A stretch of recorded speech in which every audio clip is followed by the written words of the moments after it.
Hello friends, welcome on your YouTube channel Raj study point. आज हम history class 8 chapter 7 देसी जनता को सभ्य बनाना, राष्ट्र को शिक्षित करना। मतलब जो ब्रिटिश सरकार थी, जो हम पर ईस्ट इंडिया कंपनी का शासन था, उसका एक मिशन ये भी था कि जो देसी जनता है उसको सभ्य बनाना है और उन्हें शिक्षित भी करना है। पहले के अध्यायों में आप देख चुके हैं कि ब्रिटिश शासन के कारण यहाँ के राजाओं और नवाबों, किसानों और आदिवासियों पर किस किस तरह के प्रभाव पड़े थे। इस अध्याय में हम यह समझने का प्रयास करेंगे कि इन चीज़ों से विद्यार्थियों के जीवन पर क्या असर पड़े। विद्यार्थियों के जीवन को समझना इसलिए ज़रूरी है क्योंकि भारत में अंग्रेज केवल भू क्षेत्र पर विजय और आय पर नियंत्रण ही नहीं करना चाहते थे। उन्हें लगता था कि उनका एक सांस्कृतिक मिशन भी है। वे मानते थे कि उन्हें देसी समाज को सभ्य बनाना है और उनके रीति रिवाजों और मूल्य मान्यताओं को बदलना भी है। इसके लिए कौन से बदलाव लाए जाने थे? भारतीयों को शिक्षित यानी सभ्य और अंग्रेज़ों की सोच के मुताबिक अच्छी प्रजा बनाने के लिए कौन से कदम उठाए जाने थे? अंग्रेज़ों के पास भी इन सवालों के कोई बने बनाए जवाब नहीं थे। इन सवालों पर कई दशक तक बहस चलती रही।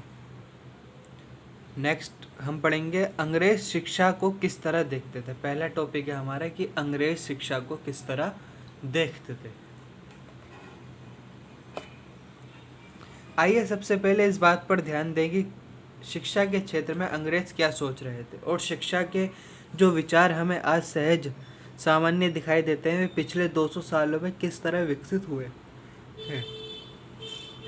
इस पड़ताल के दौरान हम इस बात पर भी विचार करेंगे कि भारतीयों ने ब्रिटिश विचारों पर कैसी प्रतिक्रिया दी और इस बारे में अंग्रेज़ों के विचार किस तरह विकसित हुए कि भारतीयों को कैसे पढ़ाया जाएगा।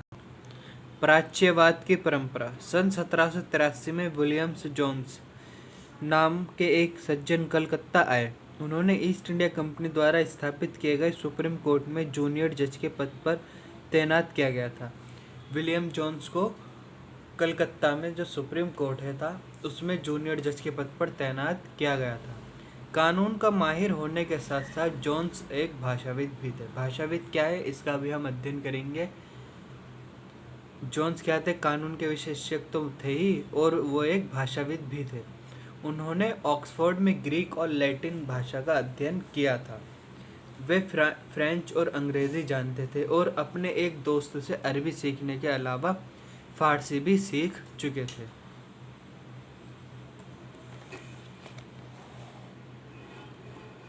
अब हम पढ़ेंगे भाषाविद। भाषाविद एक ऐसा व्यक्ति होता है जिसको कई भाषाओं का ज्ञान होता है, यानी वे कई भाषाओं का जानकार और विद्यार्थी हो सकता है। जैसे विलियम्स जोन्स को ग्रीक, लैटिन, फ्रेंच, अंग्रेज़ी, फारसी, अरबी इतनी सारी भाषाएं आती थी, इसलिए इन्हें भाषाविद कहा गया है।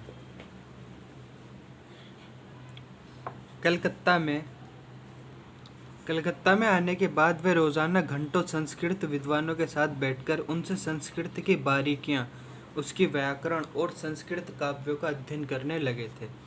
कुछ ही समय में उन्होंने कानून, दर्शन, धर्म, राजनीति, नैतिकता, अंकगणित, चिकित्सा विज्ञान और अन्य विज्ञानों की प्राचीन भारतीय पुस्तकों का अध्ययन शुरू कर दिया।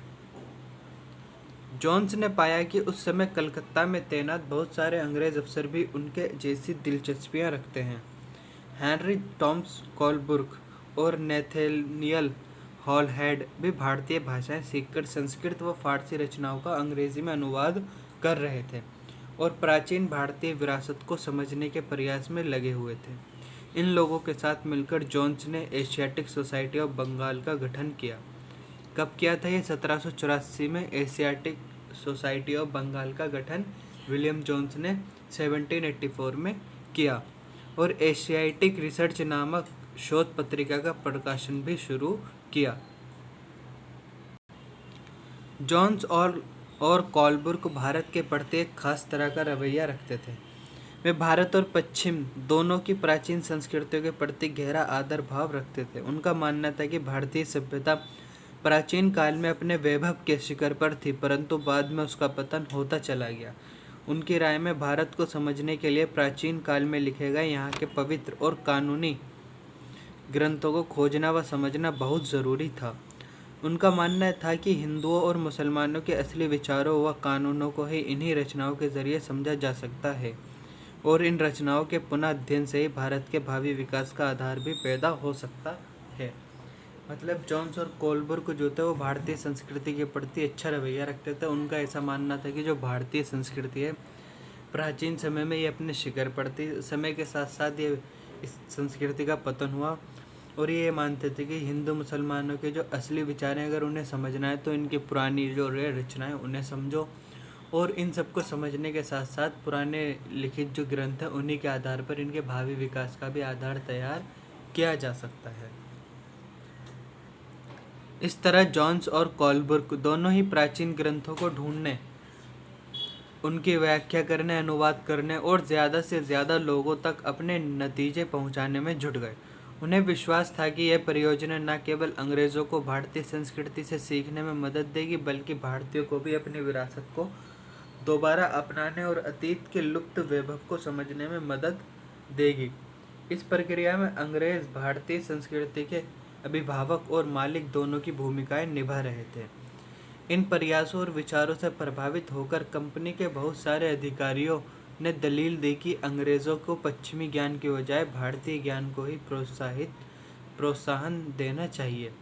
वे चाहते थे कि प्राचीन भारतीय ग्रंथों के अध्ययन को प्रोत्साहित करने और संस्कृत व फारसी साहित्य व काव्य पढ़ाने के लिए संस्थानों की स्थापना की जाए। यहाँ एक शब्द आया है मदरसा। मदरसा क्या होता है? मदरसा जो है सीखने को का जो स्थान होता है उसको अरबी भाषा में मदरसा कहा जाता है।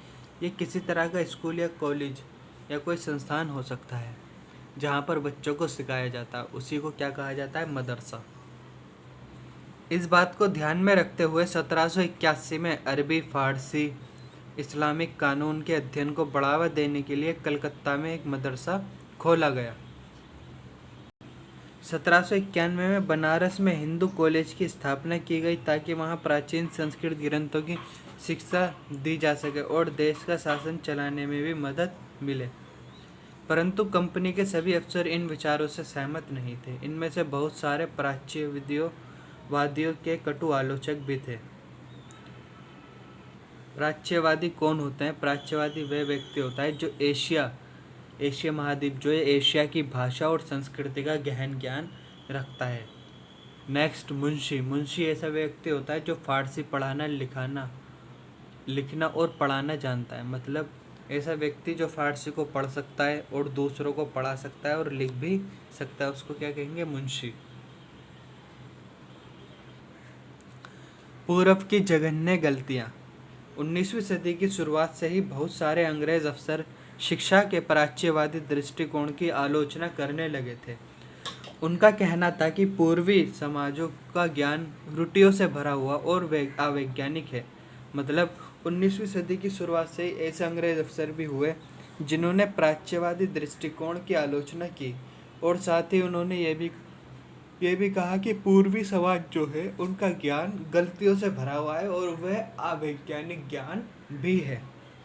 उनके मुताबिक पूर्वी साहित्य अगंभीर और सतही था, इसलिए उन्होंने दलील दी कि अंग्रेज़ों को अरबी और संस्कृत भाषा व साहित्य के अध्ययन को बढ़ावा देने पर इतना खर्च नहीं करना चाहिए। प्राच्यवादियों पर हमला करने वालों में जेम्स मिल प्रमुख थे।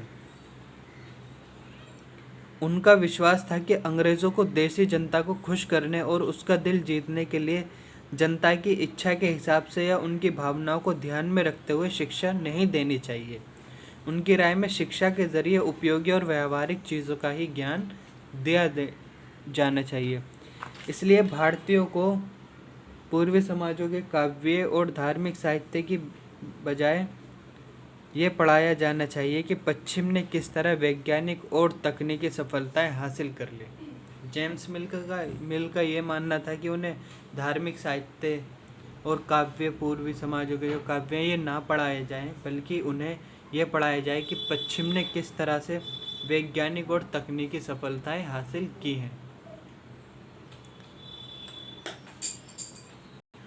1830 के दशक तक प्राच्यवादियों का विरोध और तीखा हो गया था। थॉमस बेबिंगटन मैकॉले इन आलोचकों में सबसे प्रमुख, मुखर और प्रभावशाली विचारक थे।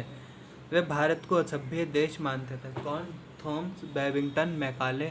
इनका मानना था कि भारत असभ्य देश था जिसे सभ्यता का पाठ पढ़ाना ज़रूरी था, जबकि इन्हें यही नहीं पता कि भारत ने जब ज़ीरो दिया जब ही दुनिया को गिनती आई।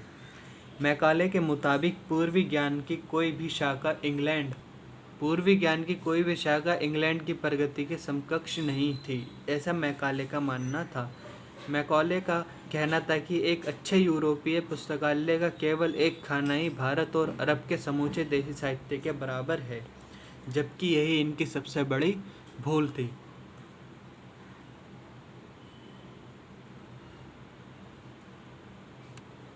मैकॉले के मिंट्स विवरण के आधार पर 1835 का अंग्रेज़ों का शिक्षा अधिनियम पारित किया गया। यह फैसला भी लिया गया कि अंग्रेज़ों को उच्च शिक्षा का माध्यम, अंग्रेज़ी जो है उसको उच्च शिक्षा का माध्यम बनाया जाए और कलकत्ता मदरसे तथा बनारस संस्कृत कॉलेज और जैसे प्राच्यवादी संस्थानों को प्रोत्साहन न दिया जाए।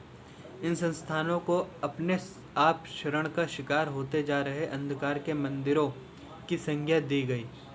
अब स्कूलों के लिए भी अंग्रेज़ी पाठ्य पुस्तकें छपने लगी थी। इस वीडियो में इतना ही। मिलते हैं नेक्स्ट वीडियो में। वीडियो अच्छी लगे तो वीडियो को लाइक करें, अपने फ्रेंड के साथ शेयर करें और हमारे यूट्यूब चैनल राज स्टडी पॉइंट को सब्सक्राइब करें। Thank you.